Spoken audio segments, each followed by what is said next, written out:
Warren Buffett, March Madness, and $1 billion.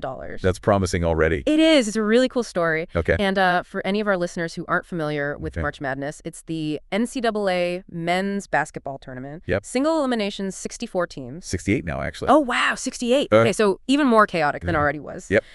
So back in 2014, Warren Buffett partners up with Quicken Loans. Okay. And they issue this challenge, predict a perfect bracket for the entire tournament, and you win $1 billion. $1 billion with a B. That's right, $1 billion with a B. Wow. So I think anyone ever won. I'm going to go with no. Yeah, that's a pretty good guess. I mean, come on. It's pretty wild. $1 billion. So initially, this challenge was open to the public. I see. And they actually got something like 15 million entries. Wow. They had to cap it at 15 million. Yeah, I can imagine. But later on, they actually made it exclusive to Berkshire Hathaway employees. That's interesting. Yeah. And, they didn't change the prize. It was still $1 billion, Wow. either spread out over 40 years, or you could take 500 million as a lump sum. Yeah, I'd probably take the lump sum. Me too. 500 million right now, please. Right. But yeah, that shift from public to private is interesting. Yeah. Why do you think they did that? Well, I think it was a couple of things. Initially, I mean, think about it. When they first announced this, it was huge news. Oh, bad. Everyone was talking about Yeah. it. I mean, it was this incredible marketing for both Quicken Loans and for Buffett and Berkshire Hathaway. Sure. I mean, everyone was trying to figure out how to win this $1 billion. Right. So they got tons of press out of it. Makes sense. But then when they shifted it to employees only, I think it became more about engaging the employees, but creating some fun, some competition within Berkshire Hathaway. That's a cool perk. Yeah, it's a great perk, right? But also, 15 million entries, like just managing that logistically has been a nightmare. So yeah, I think that's part of it too. So we've got this $1 billion prize, 15 million people trying to predict a perfect bracket. Right. But just how impossible is it? Well, I think we need to talk about the odds. Yeah, let's get into that. Okay. What are we actually talking about here? All right, so think about this. Each game in the tournament is essentially a coin flip, right? Okay. 50-50 chance. Right. And with 68 teams, that's 67 games. Whoa, yeah. So you got to get 67 coin flips right in a row to have a perfect bracket. That's a lot of coin flips. It's a lot. Yeah. And the odds of doing that are 1 in 9.2 quintillion. Quintillion, It's a big number. that's a huge number. Like, I don't even know. I don't even know what that means. Basically impossible. Yeah, that's what I was going to say. Like, basically impossible. It's astronomically unlikely. So even with all the sports analysts, all the algorithms, all the data we have today, you're saying it's still essentially impossible Pretty much, yeah. to predict a perfect bracket. I mean, you can improve your odds slightly if you're like a real expert. Yeah. But we're still talking about 1 in 120.2 billion. So still pretty impossible. Yeah. You're better off playing the lottery. Yeah, I think so. And, it's not just about the data, right? Like, March Madness is famous for upsets. Oh, absolutely. We've got these Cinderella teams coming out of nowhere. Exactly. Beating these top-ranked teams. Yeah, that's what makes it so exciting. Exactly. It's unpredictable. It's the thrill of the unknown. Yeah. And there's always that element of luck, too. For sure. I mean, a player gets injured. Yeah. Someone has an off day. Right. It can change the entire game. Totally. So even if you know everything about these teams, there's still that randomness. You just can't account for everything. Yeah. It's impossible. And you know what's crazy? What's that? No one has ever verifiably, officially created a perfect bracket. Ever. Like, in the history of March Madness. Yeah. No one has ever done it. That says something. It really does. It does. So we've got this basically impossible challenge, $1 billion prize. Right. And Warren Buffett, the Oracle of Omaha, a guy who's known for his risk assessment. He knows his stuff. He really does. Yeah. So why would he offer this? That is the question. It's a great question, right? It is. And I think there's a lot more to this story. Oh, I'm sure there is. Than meets the eye. Let's dig in then. Let's do it. So why would he offer this challenge? Right. What's the angle here? Well, I think on one level, it's pure marketing genius. Okay, I can see that. Think about it. Yeah. Everyone was talking about this challenge. Yes, they were. It was all over the news, social media. Right. It generated a ton of buzz for both Buffett and for Quicken Loans. Yeah, it put them on the map in a big way. Exactly. And for a relatively small investment. Right. They got a huge return in terms of publicity. Because, no one was going to win. Exactly. The odds were so astronomically against it that it was essentially a free marketing campaign. It's brilliant when you think about it that way. Oh, absolutely. But I think there's more to it than just marketing. Okay, what else? Well, you got to remember that Buffett is a master of risk and probability. Right. He's not known for gambling. Exactly. So think about it this way.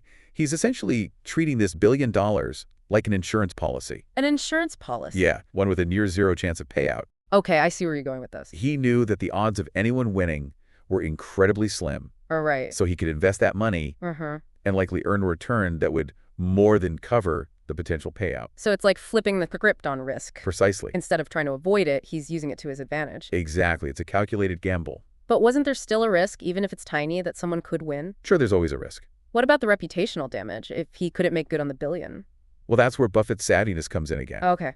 He likely had financial structures in place to manage even that incredibly unlikely scenario. Like what? For example, he may have used reinsurance. Reinsurance? It's essentially insurance for insurance companies. Oh, interesting. It allows them to spread the risk further. I see. So even if someone did win, yeah, the financial impact would be mitigated. That's smart. He also had the option to pay out over 40 years. Right, right. Which would give him time to manage the financial impact. So he was basically covering his bases? Exactly. He was mitigating his risk on multiple levels. It sounds less like a gamble and more like a calculated business move. Precisely. But what about the people who actually took on the challenge? Oh, yeah. Like, did anyone even come close? Yeah. Did anyone actually, almost win? Well, there's one story that stands out. Okay, tell me. Back in 2019, a neuropsychologist named Greg Nigel. A neuropsychologist? Yeah, pretty interesting, right? Yeah. He correctly predicted a whopping 49 games in a row. 49, wow. That's the longest verified streak anyone's ever achieved. So he was, almost there. He was perfect all the way through the Sweet 16. So close. And then, boom, a couple upsets happened. And that was it.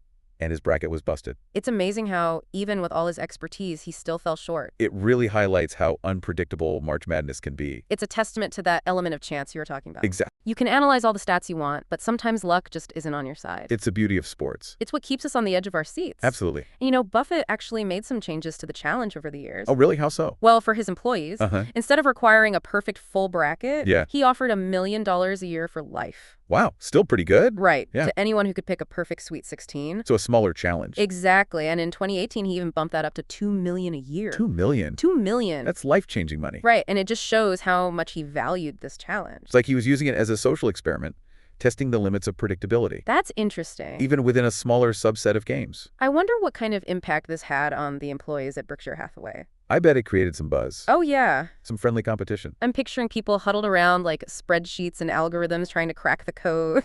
I'm sure there's some great stories out there. Right, like office pools and bragging rights. Oh, absolutely. Even if no one ever won the grand prize. Right. I bet it created a sense of community, a shared experience. Yeah, a bonding experience over this impossible dream. Exactly. And, it's funny. What was it? We always hear about Buffett as this, financial mastermind. Right, the Oracle of Omaha. Yeah, but this whole bracket challenge shows a different side of him. Oh, yeah.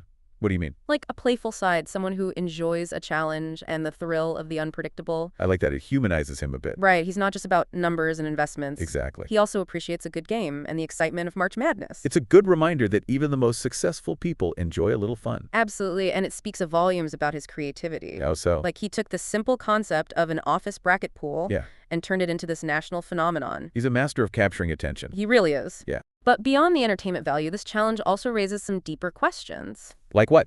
Why are we so drawn to the impossible? That's a good question. Why do we find ourselves captivated by events like March Madness? Right. By the possibility of upsets and defying the odds. It's the thrill of the unknown. Yeah, it's like that desire to beat the system, to prove that anything is possible. Even if it's statistically improbable. Exactly. And while a perfect bracket might be a long shot, it doesn't stop us from dreaming. It's the hope that keeps us going. It's the belief that maybe, just maybe, we could be the one to defy the odds. It's a powerful motivator. It really is. So we've talked about the marketing, the odds, the psychology of it all. It's a pretty fascinating story. It is, but what's the takeaway here? Right, what can we learn from all this? Yeah, beyond the excitement of March Madness. Well, I think there are a few key lessons here. Okay, I'm all ears. First, it reminds us that improbable things do happen. Like those Cinderella stories we see in the tournament. Exactly. The upsets, the buzzer beaters. It's a good reminder that we can't predict everything. Yeah, life throws curveballs. All the time. And sometimes, the best we can do is make informed decisions. Right, and be prepared for the unexpected. Which kind of leads into the second takeaway, right? Yeah, what's that?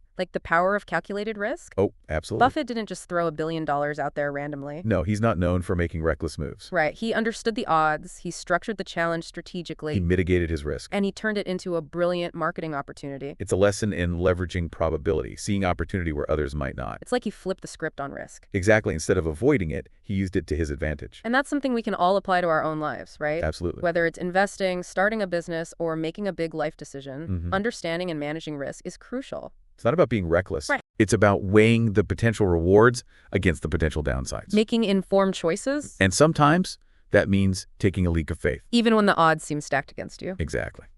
So, as we wrap up this deep dive into Warren Buffett's billion-dollar bracket challenge, I want to leave you with a question. Okay, shoot. What's your biggest takeaway from this story?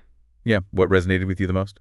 Is it the power of marketing, the allure of the impossible, or maybe something else entirely? We'd love to hear your thoughts. So until next time, keep dreaming big, keep taking calculated risks. And maybe, just maybe, you'll be the one to defy the odds.